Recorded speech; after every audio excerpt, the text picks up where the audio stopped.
Bueno, como decía mi compañera, soy César Muelas, algunos ya me conocéis, día muy emotivo hoy. Un placer estar con vosotras, con todos vosotros. El día está lleno de muchísimas actividades, muchas conferencias. Lo importante es que vayamos teniendo el horario claro. Vamos a intentar cumplir todo el horario, eso se lo digo a los conferenciantes, que ya nos han advertido que tenemos que estar ahí señalando el tiempo y tal. Tienen un reloj aquí muy indicativo para que no vayamos con retraso, porque está todo muy programado, ¿vale?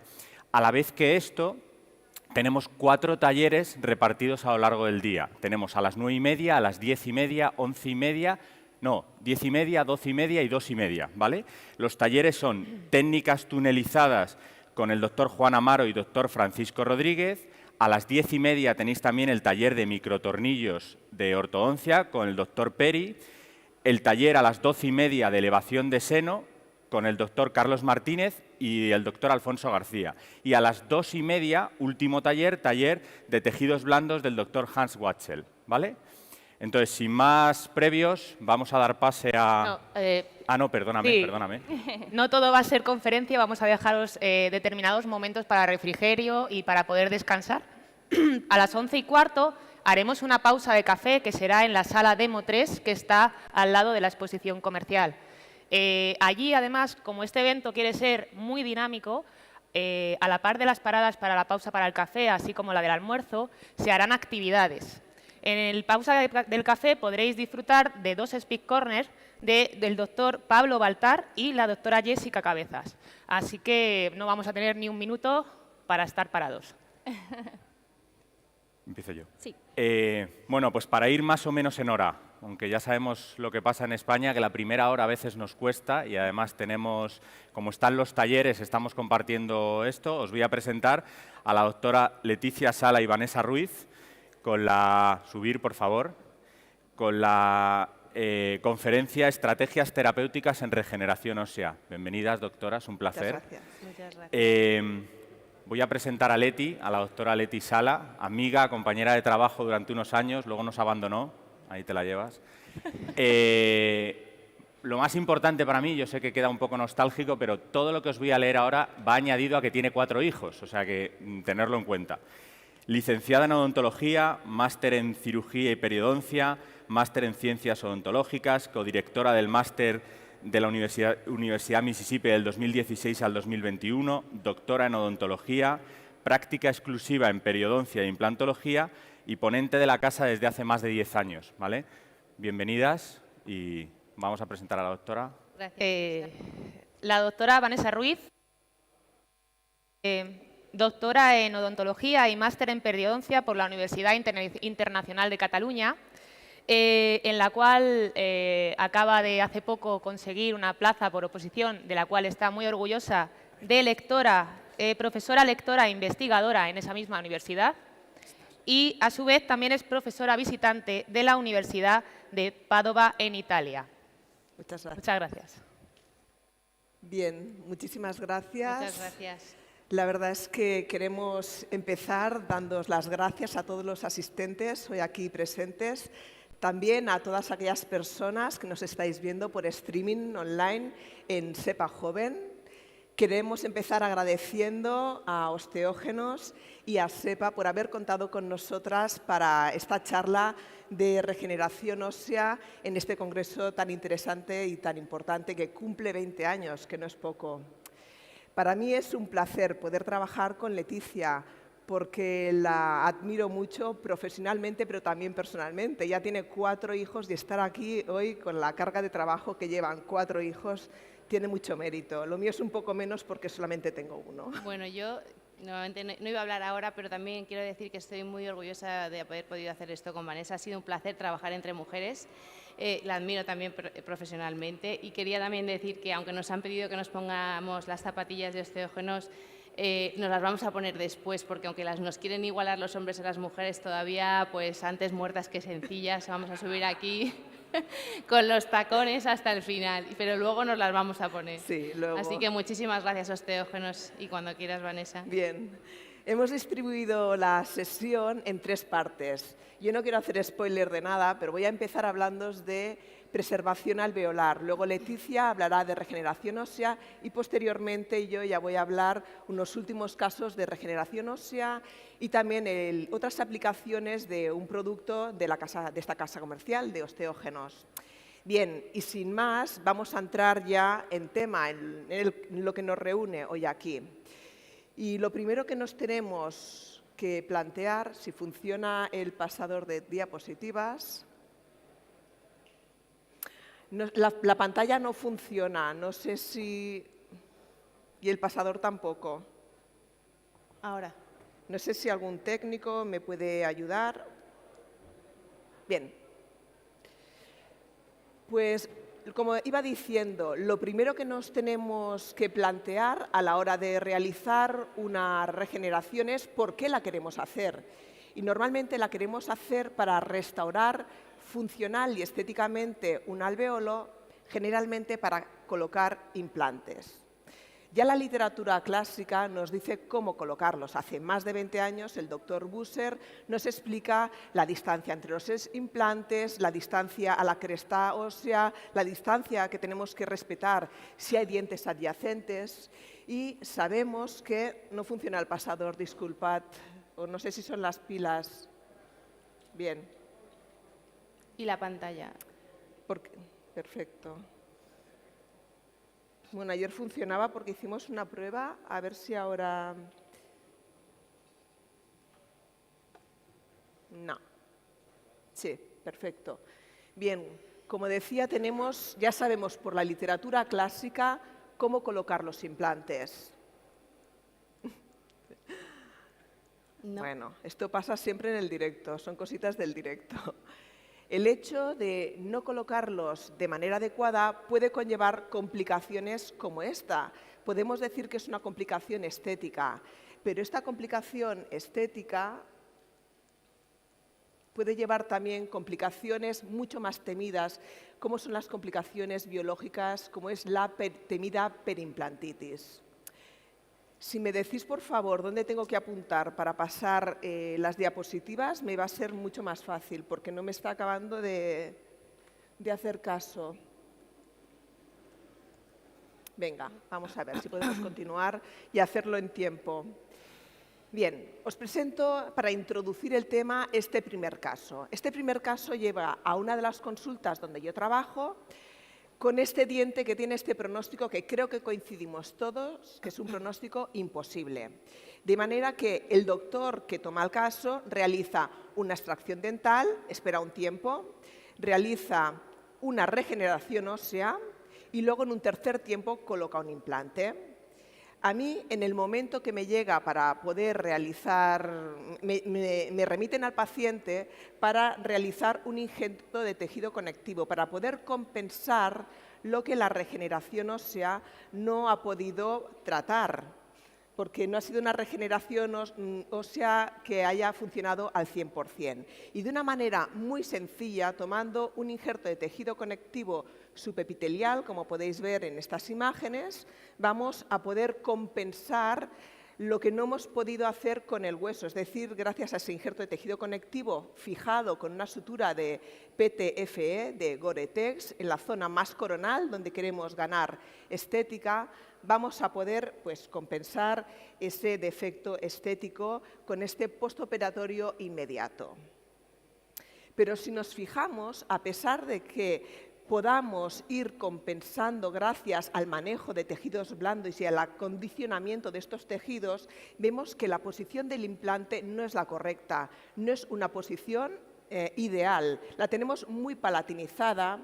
Y sí que el resultado estético es muy bonito, pero vamos a tener este gran faldón vestibular que va a producir que el paciente tenga dificultad a la hora de higienizarse. De manera que este paciente va a tener que estar dentro de un programa de mantenimiento perimplantario cada 4 meses y además el mismo momento de darle la prótesis, de entregarle la prótesis en boca, vamos a tener que hacer instrucciones de higiene oral. Por lo tanto, la posición del implante importa y va a estar en función del marco óseo donde lo podamos colocar para evitar esta complicación, esta temida complicación que es la perimplantitis.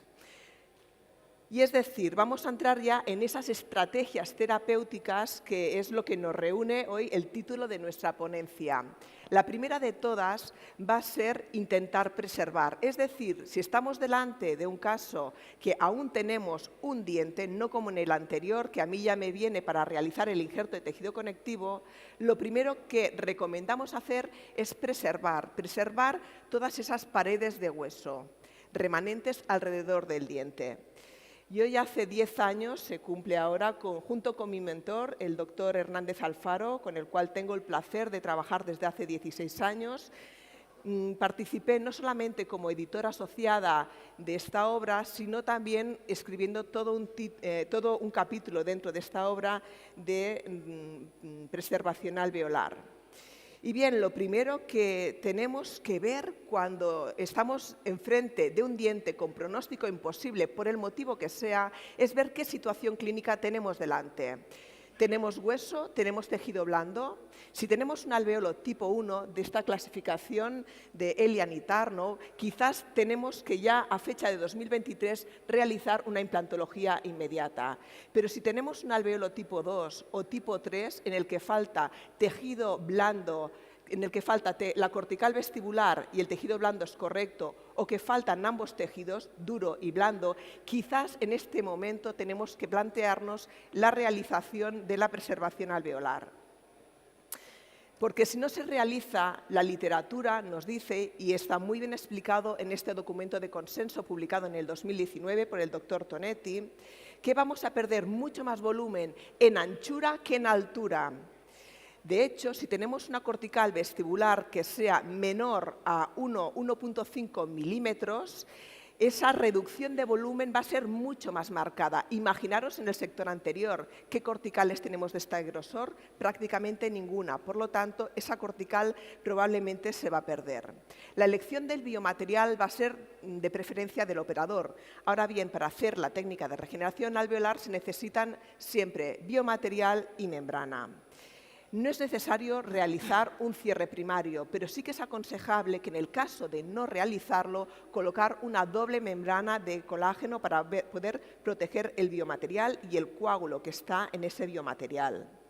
La reentrada la tendremos que realizar a los 3 o 4 meses, pero eso va a depender de las características fenotípicas del alveolo y lo que tenemos que hacer es aplicar el sentido común. Un alveolo muy grande, de una extracción muy grande, que hay un gran defecto, esperaremos más tiempo y en un alveolo que es prácticamente intacto, quizás a los 3 o 4 meses ya podemos reentrar. Los implantes funcionan igual de bien en crestas que han sido preservadas y regeneradas que en crestas que no lo han sido.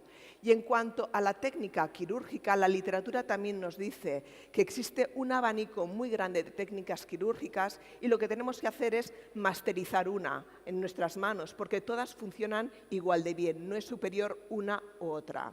Ahora bien, mi recomendación es tomar una que sea muy sencilla y la que yo uso es la que os voy a enseñar a continuación, que es la técnica de Elian y Tarnow, porque es muy simple. ¿Qué tiene de común con las otras? Bien, pues una extracción atraumática del diente, la eliminación del tejido de granulación y la desinfección del alveolo, para luego colocar una membrana en forma de cono, de cucurucho, un cono dentro, y luego impactamos el biomaterial. La zona que correspondría a la bola del helado va a quedar en silla de montar en la zona oclusal. Y dejadme que os ilustre con el primer caso. Aquí tenemos este diente que creo que también coincidimos que tiene un pronóstico imposible porque tiene una reabsorción en la raíz, en la zona más apical, tanto interna como externa. Si tenemos que categorizar este alveolo, lo categorizaría como un alveolo tipo 2, porque prácticamente el tejido blando está al mismo nivel que el diente homólogo contralateral, el incisivo contralateral. Ahora bien, yo sé que me faltan 8 milímetros de cortical vestibular, hay una ausencia completa de esa cortical vestibular. Por lo tanto, en este caso lo voy a tratar con el protocolo que os he dicho, una doble membrana de colágeno en este caso y un injerto de tejido conectivo que nos va a servir, como dice la literatura, para poder compensar esa falta completa de cortical vestibular.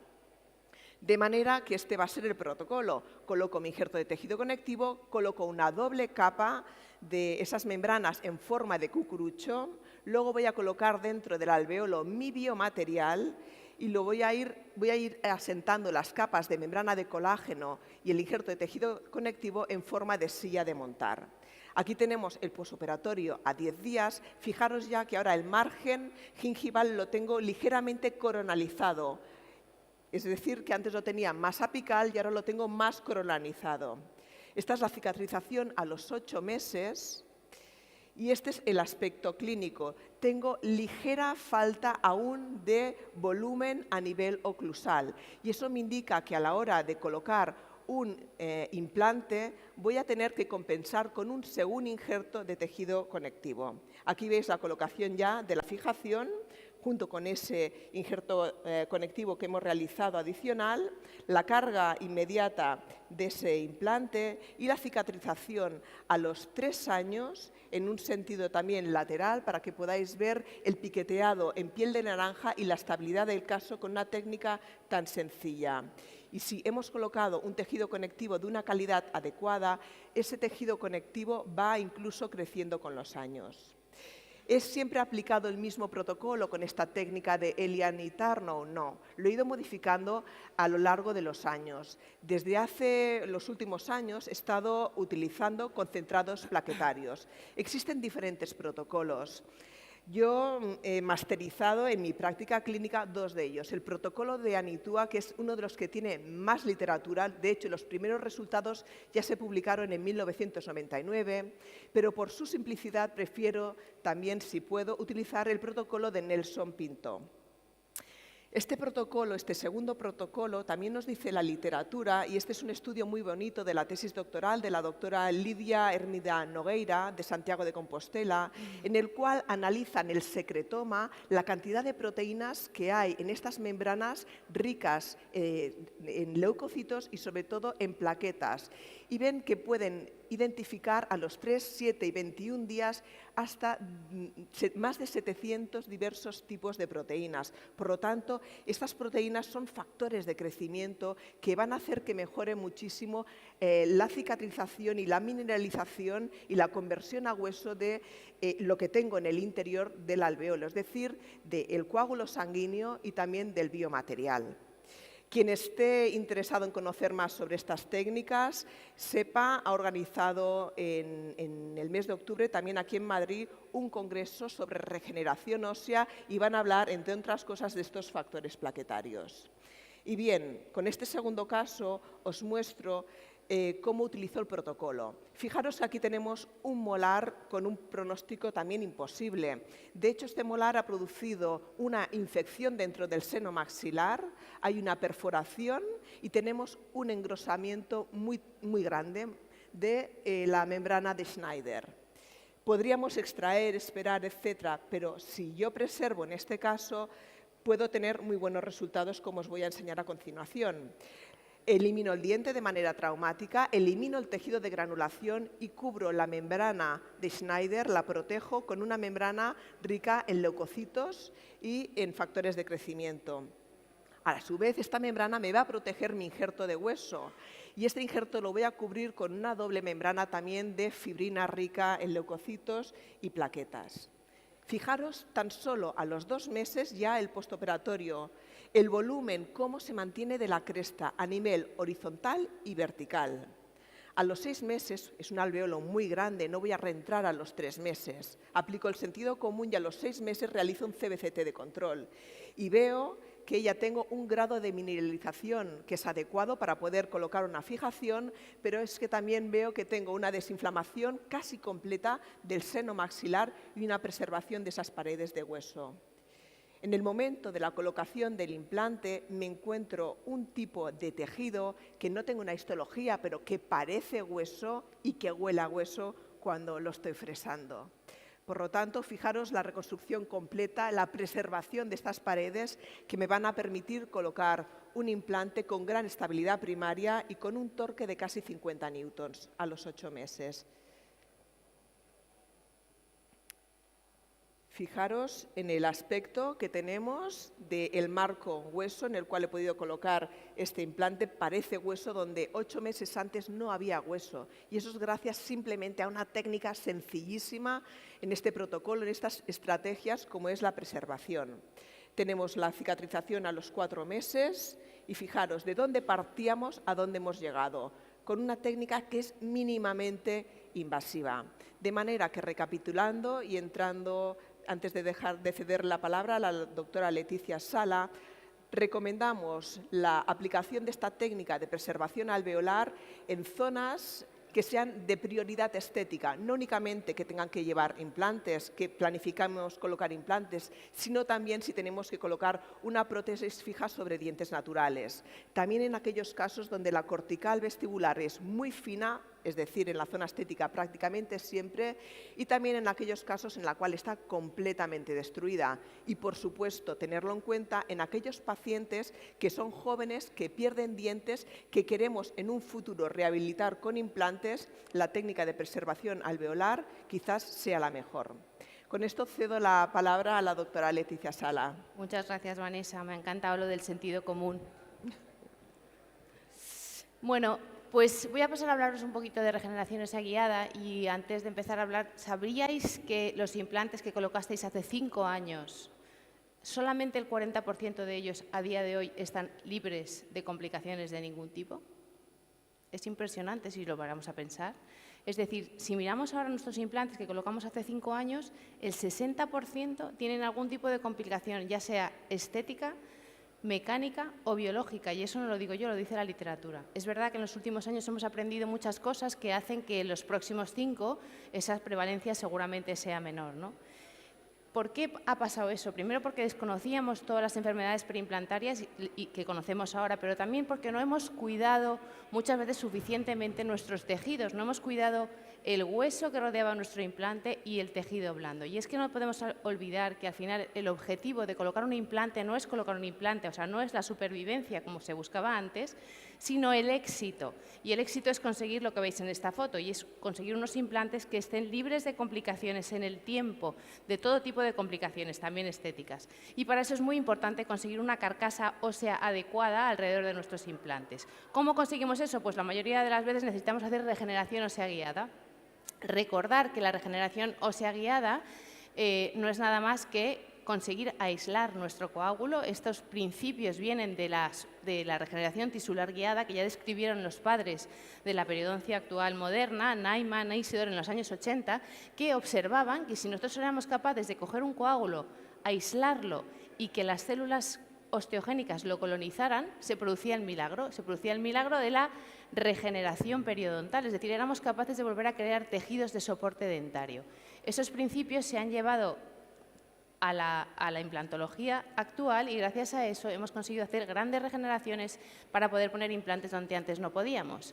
Cuando llevamos a cabo esos principios en los dientes, pues somos capaces de salvar dientes y de mantenerlos a largo plazo. Desde aquí quiero hacer un guiño a SEPA, que nos estamos aquí hoy con ellos en streaming, para los que están aquí viéndonos en directo, y somos capaces de mantener dientes con pronóstico imposible gracias a este tipo de regeneraciones y mantenerlos en boca de manera funcional durante muchos años. Y bueno, ya metiéndonos en el tema de hoy, en estrategias de la regeneración ósea guiada, no tenemos mucho tiempo y es un tema muy extenso, pero sí que me gustaría que pudierais salir de aquí hoy con un par de tips en regeneración para que afrontéis las regeneraciones con, ¿cómo dice Víctor Coopers? ¿Con ilusión? No. Con optimismo. Existen, cuando nos planteamos una regeneración, estamos ante una regeneración, tenéis que tener claros 2 conceptos. Hay una parte que depende de la morfología del defecto, que no depende de nosotros, y es cómo es ese defecto, si vamos a regenerar dentro del marco óseo, cómo son los picos de hueso, si están más alejados, si están más cercanos, cómo es el número de paredes, obviamente eso sí que ya lo sabemos, cuantas más paredes tenemos, pues más capacidad regeneradora tendrá y más sencilla y más predecible será la regeneración. y, por lo tanto, cómo va a ser el potencial regenerador de la zona, no solo de la zona y del tipo de hueso, sino también del propio paciente, porque no es lo mismo regenerar en un paciente fumador con alguna patología sistémica o diabetes que en una persona joven y sana. Y existe otra variable que es una variable que son consideraciones de aplicación clínica que depende únicamente de nosotros, de qué materiales decidimos utilizar para esos defectos y de nuestra destreza y habilidad quirúrgica que hemos adquirido pues, a lo largo de los años. Tenemos que ser capaces de aprender a leer los defectos antes de intervenirnos y no es lo mismo regenerar el defecto de arriba, en el que tenemos un hueso maxilar con un potencial regenerador más alto, dentro de un marco óseo, un defecto contentivo, que el defecto de abajo, que es una mandíbula con una basal de menos de 3 milímetros. También acordaros que cuando tenemos menos de 3 milímetros es un factor pronóstico para que las regeneraciones siempre sean menos predecibles. Y, por ejemplo, sin embargo, vemos este defecto de aquí que puede parecer muy grande y muy espectacular, pero sin embargo es un defecto mucho más sencillo. ¿Por qué? Porque la capacidad regeneradora que tenemos aquí es mucho mayor. Tenemos un marco óseo controlado, tenemos el potencial regenerador de la membrana de Schneider, tenemos dientes, que no os olvidéis que tienen ligamento periodontal y que también nos dan ese potencial regenerador del ligamento periodontal y, por lo tanto, este defecto podemos considerar que es mucho más complejo, porque solamente podemos cerrar el injerto a expensas de un solo colgajo. Solo podemos mover el colgajo vestibular. El colgajo palatino, la fibromucosa palatina, no se mueve y, por lo tanto, no podemos hacer grandes levantamientos de colgajo y movilizar los colgajos para cerrar grandes regeneraciones. Cuando hablamos de regeneraciones más sencillas, obviamente en el maxilar no tenemos que hacer tanto desplazamiento y es más fácil, porque el potencial regenerador es mayor. Pero luego tiene otra regeneración en el sector anterior. Tampoco podemos hacer grandes movilizaciones de la línea mucogingival que luego vamos a tener que compensar con plastias, ¿vale? Sin embargo, en la mandíbula, aunque el potencial regenerador es menor, es verdad que es un hueso más cortical y menos medular, pero eso lo podemos suplir pues, poniendo osteoinducción o poniendo hueso autólogo. Sin embargo, tenemos dos colgajos que podemos movilizar y por eso el cierre de los tejidos se hace muchísimo más sencillo. Entonces, en función del tipo de defecto que tenemos, pues vamos al final a saber qué potencial regenerador tenemos y vamos a tener que elegir nosotros, en función de nuestro conocimiento y de lo que hemos estudiado, qué membrana y qué biomaterial vamos a utilizar para el defecto. Es quizá para mí, bajo mi punto de vista, mucho más importante elegir una buena membrana que el biomaterial. Nos dice el último workshop de periodoncia que ¿qué materiales se recomiendan? Pues aquellos que están testados, simplemente. ¿Y cuáles están testados? Pues aquellos que están estudiados, aquellas casas comerciales pues como esta que tenemos hoy aquí, que nos está patrocinando, que invierte en investigación y al final tiene un bagaje de muchos años demostrando que funcionan, ¿no? No es lo mismo utilizar una membrana reabsorbible que una membrana no reabsorbible. Las membranas reabsorbibles son mucho más biocompatibles, sin embargo, duran menos tiempo, se degradan antes, por lo tanto no nos sirven para todos los defectos y no nos mantienen el espacio si tenemos que crear defectos o crear espacios que no existían antes. Pero tienen muchas menos complicaciones. Entonces, en regeneración ósea horizontal, a día de hoy, sabemos que el gold estándar es la utilización de un seno injerto y una membrana reabsorbible de colágeno. Y no hay más, por mucho que el resto de la gente en Facebook, en Instagram, se empeñe en hacer grandes regeneraciones horizontales con Curie o con Citoplas. Está bien, pero si yo soy capaz de conseguir mi objetivo con una cosa sencilla, no me voy a ir a pasar a mi paciente por cirugías innecesarias y además es más costoso y muchísimo más... mucho más fácil de complicarse. Si nuestro coágulo está a gusto y somos capaces de aislarlo y de que, pues veis, si fuerais un coágulo y estuvierais aquí debajo, os cierran con un buen tejido y nadie os mueve durante un tiempo, pues encontramos reentradas como estas. Y esto al principio que parece que no os va saliendo bien, luego a medida que vais cogiendo el truco siempre es exactamente la misma reentrada. Es decir, pueden llegar a ser muy predecibles. Y además, en sector estético anterior, donde no queremos tener secuelas estéticas, ¿por qué voy a utilizar algo en la que tenga que hacer un gran desplazamiento de la línea mucogingival si puedo obtener un resultado sencillo, como veis en este caso, en el que únicamente he utilizado un seno injerto y una membrana de colágeno, nada más? Y sin hacer grandes injertos de tejido blando, obtenemos estos resultados simplemente manejando los provisionales y la prótesis. Y en mandíbula, pues exactamente igual, regeneración horizontal, ¿cuál es el gol estándar? Senoinjerto y membrana de colágeno. Si tenemos poco potencial regenerador, le podemos añadir un poco de hueso autólogo, si lo consideramos necesario, porque es una basal, como el efecto que hemos visto antes. Podemos utilizar aloinjertos, que sabéis que tienen un pequeño potencial osteoinductor. Pero si hacemos las cosas siempre igual, somos capaces de cerrar bien nuestros tejidos, los resultados siempre van a ser los mismos y siempre van a ser predecibles. Existen otro tipo de membranas que yo utilizo bastante, que es una membrana que tiene esta casa comercial que se llama las membranas, son sustitutos dérmicos, como la membrana derma, que tienen una especie de efecto dual. Son capaces de ser una membrana barrera, pero al mismo tiempo también nos mejoran la calidad de los tejidos blandos. Tienen el inconveniente de que no son capaces de generar un espacio que no había, es decir, que el espacio ya tiene que ser contentivo para poder usarlas, pero siempre que podáis, si no queréis luego hacer manejo de tejidos blandos, son muy útiles y tienen una pequeña dificultad, y es que las tenéis que, es más complicada fijar con chinchetas porque es un poquito más gruesa, pero de verdad que cuando las empezáis a utilizar en zonas estéticas, pues obtenéis resultados de los tejidos blandos como estos, ¿no? Entonces, pues sin hacer ningún tipo de cirugía mucogingival, algo que agradecen nuestros pacientes, obtenemos resultados así. Cuando hablamos ya de membranas no reabsorbibles, la cosa se complica y la técnica es muchísimo más compleja. No me voy a hecho porque no tenemos mucho tiempo, pero supongo que ya todos sabéis que la biocompatibilidad de estas membranas es muchísimo menor. Sin embargo, duran en el tiempo porque no se degradan. Entonces, ¿cuándo desaparecen? Cuando nosotros las retiramos. Por lo tanto, somos capaces de conseguir grandes regeneraciones con estas membranas que no somos capaces de conseguir con las otras. Pero también se complican pues, muchísimo más, ¿no? Entonces, yo recomiendo que empecéis a hacer estas regeneraciones cuando ya dominéis completamente las horizontales, que por otro lado, y para gran suerte nuestra y de nuestros pacientes, son las que más vamos a ver en la clínica, porque casi el 98 o 95% de las regeneraciones que se nos presentan cada día son regeneraciones horizontales. Y bueno, este tipo de membranas, pues esto es muy habitual. Entonces, hay que preguntarle esta tarde a Víctor Cupes cómo afrontamos esto ¿cómo llama él? Con entusiasmo. Entonces, que nos cuente cómo, cuando empezamos a ver estos fracasos con las citoplas, pues cómo lo afrontamos con entusiasmo. Y bueno, pues se afronta con entusiasmo, pues empezando a hacerlas y sin parar de hacerlas hasta que al final te acaban saliendo todas bien. Tienen pequeños trucos, yo os aconsejo que vayáis a ver a Isvan Urban, si es que no habéis ido ya, porque estas regeneraciones en mandíbula son difíciles, pero en maxilar ya son muchísimo más complejas por el cierre de los tejidos blandos y si se complican, pues puedes tener auténticas secuelas estéticas, ¿no? Es verdad que la gente critica a Urban, pero luego cuando vas a verle te das cuenta que él ha establecido un protocolo que a él le funciona siempre y es que cuando lo haces te funciona exactamente igual, ¿no? Con estas membranas, por el contrario, aunque se complican y son más difíciles de usar, solo con ellas podemos conseguir grandes regeneraciones como las que veis aquí. Podemos utilizarlas también a la vez que colocamos los implantes. Urban no lo recomienda y yo antes lo hacía, pero ahora tampoco lo hago porque en el momento que te fracasa todo, te fracasan los implantes y por lo tanto os recomiendo hacerlas en 2B. Siempre bien, manejando bien los tejidos, utilizando bien materiales adecuados. De verdad que las reentradas siempre conseguís que acaben siendo pues, este tipo de reentradas.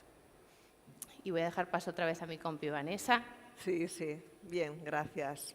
A mí me ha encantado ver todo el árbol de decisiones basado en evidencia científica y algo muy importante que has dicho, que es que existen diversos tipos de biomateriales, de membranas, para poder realizar la regeneración ósea y que al fin y al cabo cada maestrillo tiene su librillo. Es masterizar una técnica, empezar a utilizar un tipo de material en el cual nos sintamos cómodos.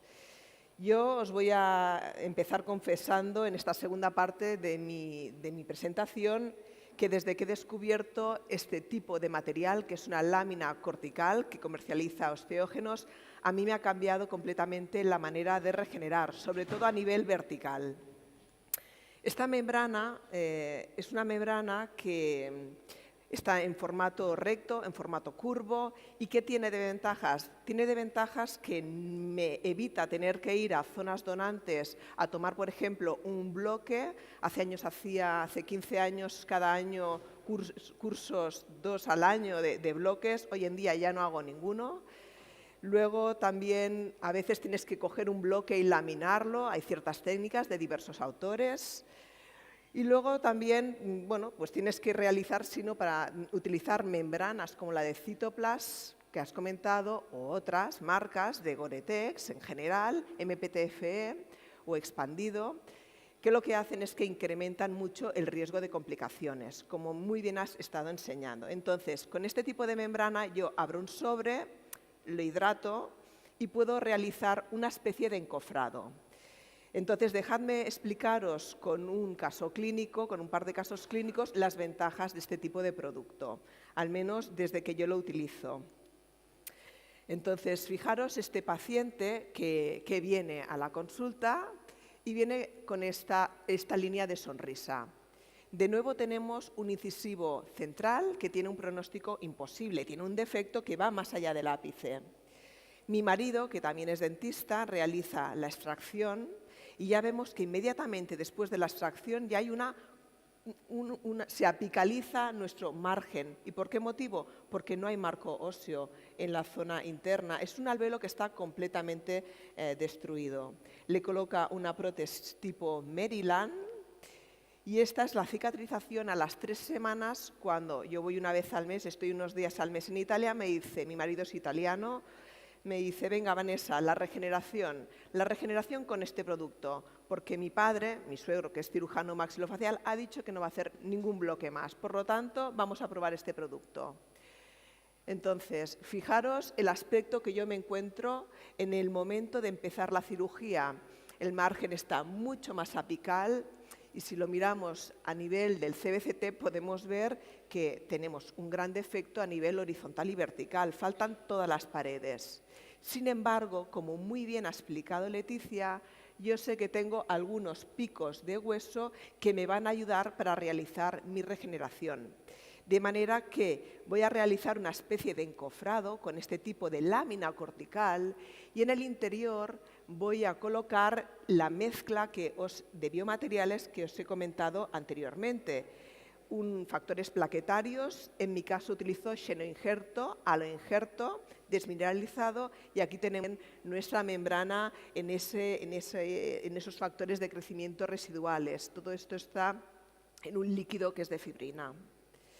Entonces, coloco mis biomateriales, coloco esta lámina cortical, la fijo en la zona más palatina con el colgajo palatino y lo bloqueo sin hacer incisiones verticales de descarga vertical con unas suturas. Es mandatorio, es obligatorio, como bien ha dicho, realizar un cierre primario cuando realizamos regeneración ósea, vertical o horizontal.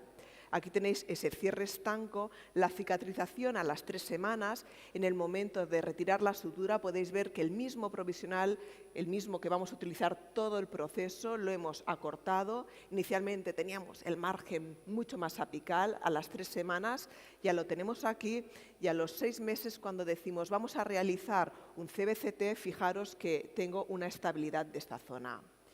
Y cuando decido realizar ese CBCT podéis ver que hay una reconstrucción completa gracias a estas láminas de esa zona que habíamos perdido, de ese reborde alveolar.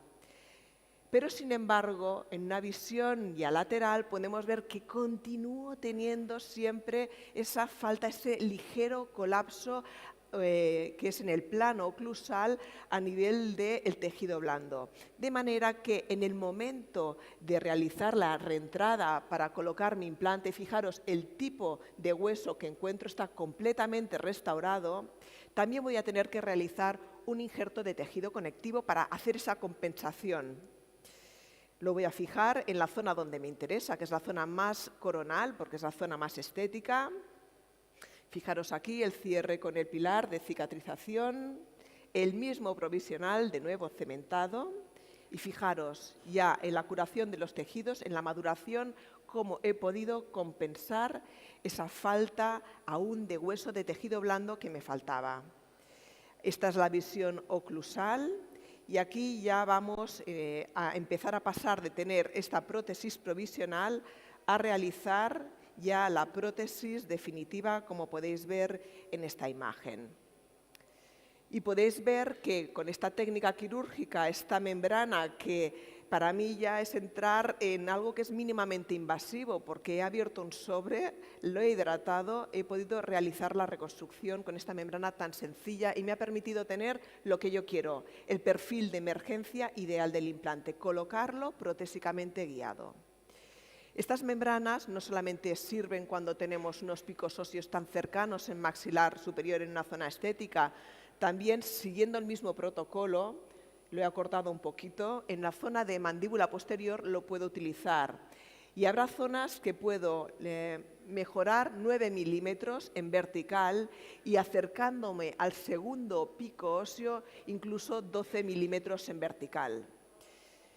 De manera que aquí vemos la imagen panorámica de la reconstrucción en vertical de ese defecto gracias a estas láminas. Y esto es simplemente a los 3 meses, en lo cual digo, venga, vamos bien, hemos realizado un control radiográfico, vamos bien, estoy contenta de lo que veo, vamos a mejorar los tejidos blandos. Aquí hay una falta completa de mucosa queratinizada, de manera que voy a tomar un injerto de gingival libre. Dicen que la curiosidad mató al gato y a mí me mató porque dije, voy a ver, haciendo una pequeña incisión, cómo está mi hueso, voy a cotillear un poco. Ese corte que hice en el periósteo para ver el hueso de mi lámina se hizo más grande y esto comprometió a su vez la revascularización de mi injerto gingival libre, de manera que allí perdí un poquito de hueso. Pero en la planificación de implantes pude finalizar el caso haciendo la cirugía correctamente y colocando los implantes. Podéis ver que se pudieron colocar donde estaba previsto, pero hay que respetar tiempos. No tendría que haber entrado ya a los 3 meses, tendría que haber haber sido un poco más prudente y nunca perforéis. Si queréis hacer un injerto de gingival libre, nunca perforéis el periósteo. Esta es la rehabilitación ya final de la zona, también con el tejido gingival, con la mucosa queratinizada que va a proteger a mis implantes. Y quiero finalizar la ponencia de hoy enseñándoos, mostrándoos otras indicaciones de este tipo de membrana cortical, de lámina cortical, en otros casos de regeneración ósea que no son regeneraciones horizontales y verticales, pero que nos puede ayudar muchísimo. Este primer caso es un caso en el cual se ha realizado un tipo de cirugía ortognática denominada SARPE. En la zona de la osteotomía central ha habido una complicación, hay una cicatrización bizarra, el coágulo óseo en esta zona no está consolidando. Entonces pasan los meses y el ortodoncista ve que no puede cerrar el diastema y darle el torque adecuado a esas raíces. Entonces me dicen, Vanessa, ¿qué podemos hacer? Bien, pues vamos a tratar con el mismo protocolo, con los factores plaquetarios, con un biomaterial y con esta membrana de hueso. Lo voy a colocar y voy a realizar ese cierre estanco primario que es obligatorio en regeneración ósea. Aquí podemos ver a la cicatrización a los 4 meses. Fijaros que se ve muy bien dibujado por dónde va esa lámina cortical que hemos colocado en la zona vestibular. Y esto es el proceso de cicatrización, de integración de ese biomaterial. Y al cabo de 6 meses, el ortodoncista ya ha podido cerrar ese diastema y darle el torque adecuado a esas raíces, aunque el caso está por terminar. Y el último caso de esta charla es para mostraros esta niña de 11 años que presenta un canino incluido muy grande, tan grande que no me permite realizar un autotrasplante, ya que el marco óseo de la zona receptora tiene menor diámetro que este canino que ya está completamente formado a los 11 años. De manera que realizo la extracción usando el mismo protocolo, factores plaquetarios, un biomaterial y mi lámina de hueso. Voy a rellenar la zona donde estaba el diente impactado. Voy a cubrir con esta lámina cortical y voy a proteger mi lámina cortical con esas membranas de factores plaquetarios, en este caso con la técnica de Anitua, de Eduardo Anitua. Cierre estanco obligatorio siempre. Y esta es la cicatrización tan solo a los 4 meses. Cuando la niña, que no vive en Barcelona, vive en otra zona de España, se tienen que desplazar bastante, viene y le digo, cepíllate los dientes, tienes que cepillarte los dientes, porque si no vamos a perderlo, no solamente el canino que ya hemos perdido, sino todos los dientes. Bien, aquí También le hago un CBCT de control y fijaros que tan solo a los 4 meses el potencial que tiene de regeneración un niño. Hemos podido ya recrear, gracias a esa lámina cortical, la reconstrucción de la pared de toda la cortical vestibular y fijaros en el grado de mineralización que tenemos. Bien, esto ya me lleva a las conclusiones para finalizar y son las siguientes. En mi caso, mi recomendación, he empezado hablando de preservación, es que intentéis preservar siempre si tenéis una situación de un diente con un pronóstico imposible, hacer la extracción y preservar al máximo con un biomaterial, con una membrana. Y una vez regenerado, intentar colocar los implantes donde tocan, es decir, protésicamente guiados en ese hueso regenerado. Gracias, Vanessa.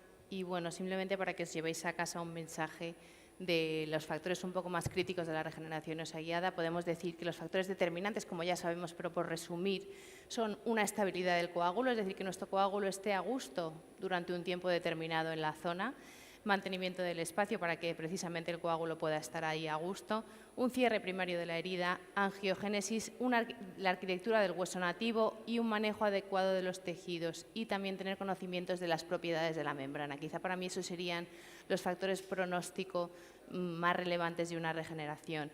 Y ya como conclusiones, en defectos horizontales, es decir, dehiscencia, fenestración, filos de cuchillos, el gol estándar tenéis que tener claro a día de hoy que es un seno-injerto y una membrana de colágeno nativo.